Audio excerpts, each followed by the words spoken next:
ತುಂಬ ಬ್ಯುಸಿ ಇರ್ತೀನಿ ನಾನು. ಇಲ್ಲಿ ಡೇಟ್ಸ್ ನೋಡಿದ್ರೆ ಡೇಟ್ಸ್ ಇವರು ಯಾಕಂದ್ರೆ ತಿಂಗಳಿಗೆ 15 ದಿವಸ ಡೇಟ್ ಇವ್ರು ತೊಗೊಂಡಿದ್ದಾರೆ. ಸೊ ಇನ್ನು 15 ದಿವಸ ಸಿನಿಮಾಗೆ ಅಂತ ಬಿಟ್ಟಿದ್ದೀನಿ ನಾನು.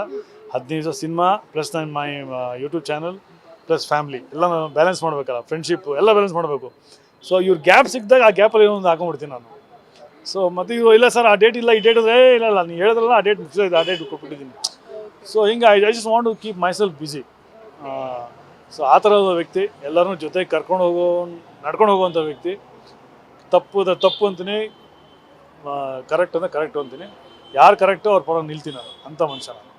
ಸರ್ ನೀವು ಹೇಳ್ದಂಗೆ ಈಗ ನಿಮಗೆ ಕನ್ನಡ ಇಂಡಸ್ಟ್ರಿಗೆ ಸ್ವಲ್ಪ ತಗ್ಗೋಗಿದೆ, ಸ್ವಲ್ಪ ಬಾಡಿದೆ.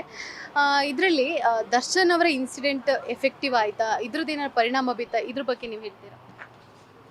ಮಾರ್ಕೆಟು ಸ್ವಲ್ಪ ಪರಿಣಾಮ ಬಿದ್ದಿದೆ. ಅಟ್ ದ ಸೇಮ್ ಟೈಮು ಏನಾಗಿದೆ, ಕತೆಗಳ ಕೊರತೆ ಇದ್ದಾವೆ. ಆಮೇಲೆ ನಮ್ಮಲ್ಲಿ ಕತೆಗಾರರಿಗೆ ಬೆಲೆ ಇಲ್ಲ, ಓಪನಾಗಿ ಹೇಳ್ತೀನಿ. ಕತೆಗಾರರಿಗೆ ಬೆಲೆ ಕೊಡಬೇಕು, ಅವ್ರಿಗೆ ಒಳ್ಳೆ ಸಂಭಾವನೆ ಕೊಡಬೇಕು. ಅದೆಲ್ಲ ಮಾಡಿದ್ರೆ ಡೆಫಿನೆಟ್ಲಿ ಒಳ್ಳೊಳ್ಳೆ ಕತೆಗಳು ಬರ್ತವೆ. ಇಲ್ಲಿ ಏನಾಗತ್ತೆ, ಕತೆಗಳು ಕದಿಯೋದು, ಅವನು ಅರ್ಧ ಹೇಳ್ತಾನೆ ಇವನು ಅರ್ಧ ಹೇಳ್ತಾನೆ, ಕದಿಯೋದು ಇವೆಲ್ಲ ಆಗ್ತಾ ಇದ್ದಾವೆ. ಇವೆಲ್ಲ ಆಗಬಾರ್ದು. ನಾವು ನೋಡ್ತಾ ಇರೋದು ಹೇಳ್ತಾರೆ, ನಾನು ಎಕ್ಸ್ಪೀರಿಯನ್ಸ್ ಹೇಳ್ತಾ ಇದ್ದೀನಲ್ಲ ಹಾಗೆ. ನೋಡಿ ಕಾಟೇರ್ ಹೆಂಗೆ ಬಂತು ಅಲ್ವಾ, ಮ್ಯಾಕ್ಸ್ ಹೆಂಗೆ ಬಂತು. ಹಿಂಗೆ ಉದಾಹರಣೆಗಳಿದಾವೆ. ಯಾಕಂದರೆ ಅವ್ರು ಕತೆಗೆ ಬೆಲೆ ಕೊಟ್ಟು ಮಾಡ್ತಾರೆ, ಸ್ಕ್ರಿಪ್ಟ್ಗೆ ಅವರು ಎಷ್ಟೋ ದಿವಸ ಕುತ್ಕೊತಾರೆ. ಈಗ ಹಂಗಿಲ್ಲ, ಸುಮ್ಮನೆ ಯಾವುದೋ ಒಂದು ಲೈನು ಹೇಳ್ದ ತಗೋ ಒಂದು ಕತೆ ಮಾಡ್ಬಿಡೋಣ, ಲೋ ಬಜೆಟ್ ಮಾಡ್ಬಿಡೋಣ. ಸೊ ಏನಾಯ್ತು, ಕ್ವಾಲಿಟಿ ಬರ್ತಾ ಇಲ್ಲ. ಹೀಗಾಗಿ ಜನಕ್ಕೆ ಥಿಯೇಟ್ರಿಗೆ ಬರೋಕ್ಕೆ ಕಷ್ಟ ಆಗಿದೆ ಒಂದು.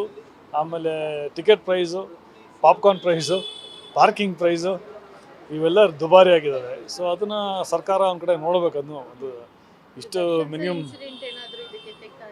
ಅದೇ ಎಲ್ಲನೂ ಅಷ್ಟೇ. ನಾನು ಹೇಳ್ತಾ ಇರೋದು ದರ್ಶನ್ ಇನ್ಸಿಡೆಂಟಿಂದ ಹಿಡಿದು ಇವೆಲ್ಲ ಕಾರಣ. ಈ ಕನ್ನಡ ಇಂಡಸ್ಟ್ರಿ ಯಾಕೆ ಕುಗ್ಗೋಗಿದೆ ಅಂತ ಹೇಳ್ತಾ ಇದ್ದೀರಲ್ಲ, ಸೊ ಅಲ್ಲಿಂದ ಶುರು ಆಗಿದ್ದು ಎಲ್ಲನೂ ದರ್ಶನ್ ಅವ್ರದ್ದು ಒಂದೇ ಕಾರಣ ಅಲ್ಲ. ಇಲ್ಲಿಂದನೇ ಶುರುವಾಗಿ ಅದು ಪೋಸ್ಟ್ಪೋನ್ ಆಗ್ತಾ ಬರ್ತಾ ಇಲ್ಲಿಗೆ ಬಂದ್ಬಿಟ್ಟಿದೆ.